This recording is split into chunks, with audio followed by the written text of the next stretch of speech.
What's up, people? Welcome to your 7th 3D Studio Max tutorial, and in this tutorial I'm going to show you how to hide, freeze objects and also how to work with layers. So I started anew right here, so let's go ahead and create something like two boxes. We can put those over here and we'll create create two spheres over here, and just go ahead and move those up. Go ahead and move those up above the plane just cause there's no really reason to. Just do it.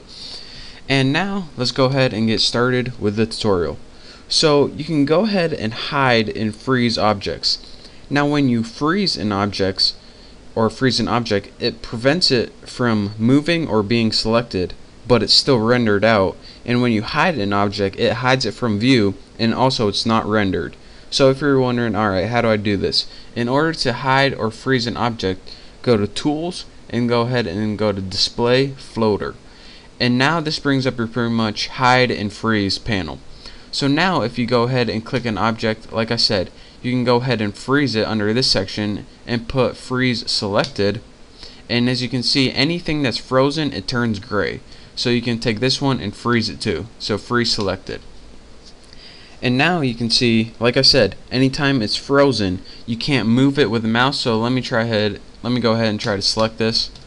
Can't select it, can't select either one of these, can't move them.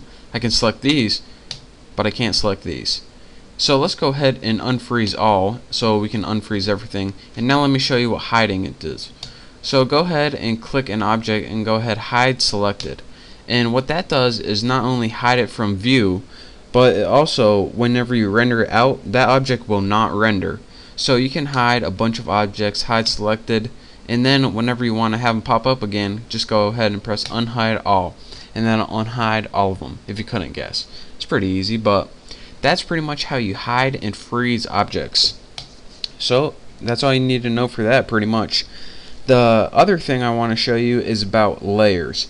Now, in order to work with layers, you need this little layer toolbar right here.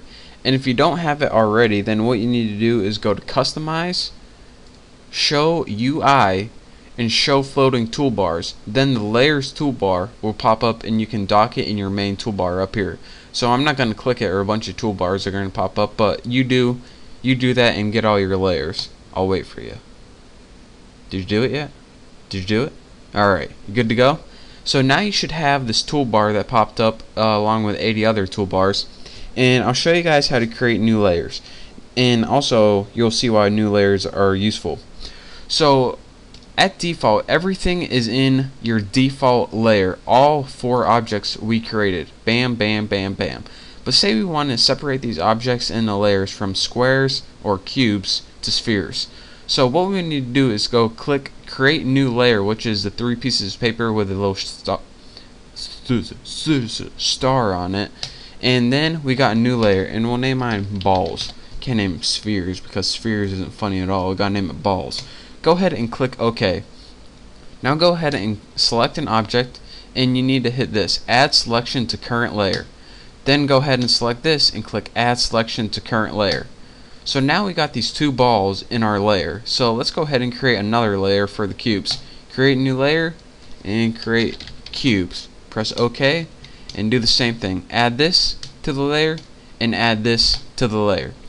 Now if you're wondering, alright, pretty much how can we see all these layers?